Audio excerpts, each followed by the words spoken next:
Hello, and welcome to CompuTop's third digital literacy segment on computer basics. In this lesson, we will go over some keyboard basics, including some important keys and their uses. Follow along to learn about your keyboard. Both laptops and desktops have keyboards. A keyboard is the arrangement of letters, numbers, and symbols that you can use to input information into your computer. This will allow you to input information into your computer to tell it what to do. Keyboards will almost always have the same arrangement of letters and symbols, so if you learn to use one, you can use them all. Let's go over some important keys and their functions. The first key we will look at is the spacebar. The spacebar is the large rectangular button at the bottom of your keyboard. When typing, this is the button you will use to type a space or a small separation between letters and words. Though the spacebar has many functions, its most common use is to put a space between words when you're typing.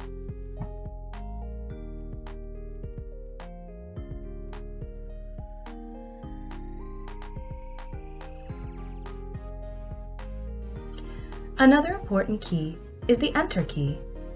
You may have two Enter keys, one in the central right of your keyboard and one in the bottom right of your keyboard, or only one on the right side of your keyboard.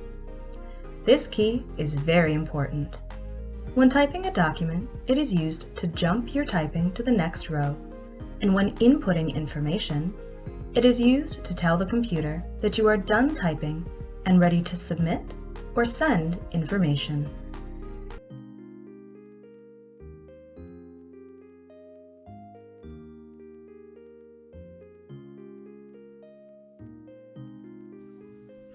The caps lock key is in the central left of your keyboard, and it has the word caps lock written on it.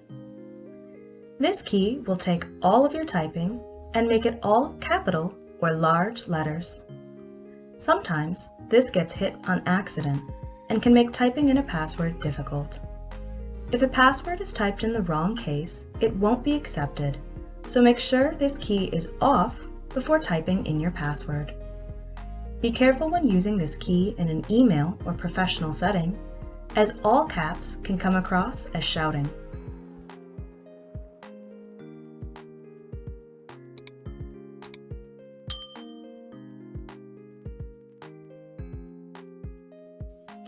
The Shift key is located in two places, at the bottom left and bottom right of your keyboard.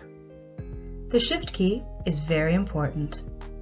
While you hold it down, and only while you hold it down, the computer will shift from typing lowercase or small letters to typing uppercase or large letters. While you hold it down, the Shift key will also let you type the symbols above the numbers and letters on the keyboard, like the @ and % symbols.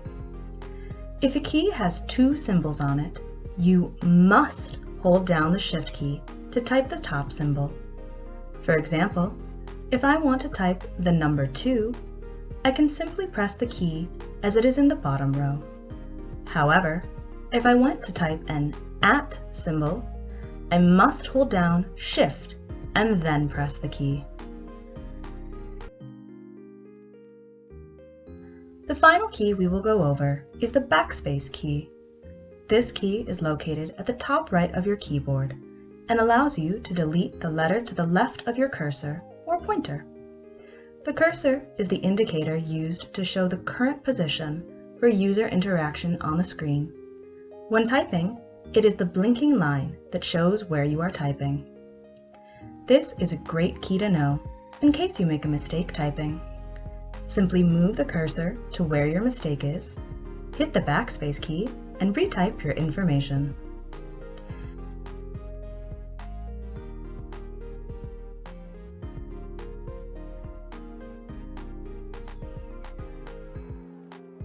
There are lots of wonderful free online resources that let you practice your typing. You can search online for free typing practice websites or try a few of the websites below. You can pause the video to write them down, or click on the link in the video description. Now that we have some typing basics, let's look at the last part of our keyboard, the touchpad.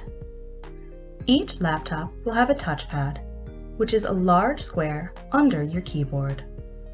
This is how you move your cursor, or arrow, on the computer screen to point and click things. Sometimes people plug in a mouse, a small piece of technology separate from the computer that does all the same functions as a touchpad, and use this instead of the touchpad. The touchpad will have 3 parts, even if you can't see them. The upper part is for moving your cursor, or arrow, all over your screen. And the bottom part is divided into 2 halves, the bottom left and the bottom right. The bottom left is used to click on things. The bottom right is used to right-click on things. Clicking will select something, however, right-clicking will bring up a menu with options. Using the touchpad can be a little confusing, but if you have any questions, Google has some great resources to help. To select something, you move your finger over the top part of the touchpad and then click the bottom left corner. To drag and drop, move your cursor or arrow to something on your computer and click and hold the bottom left key.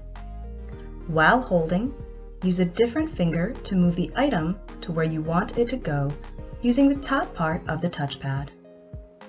Right-clicking is the term for clicking the secondary button on the mouse, the one with your middle finger that is resting on, or the bottom right part of your touchpad.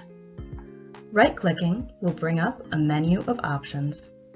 This menu will give you a variety of options, including discovering more about the property of a file, copying and pasting, printing, and more.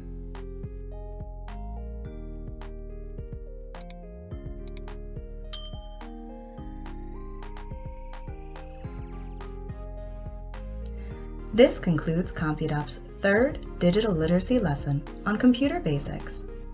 In our next lesson, we will go over some of the taskbar functions and how to save, open, and download files. Click on the next video in the series to learn more.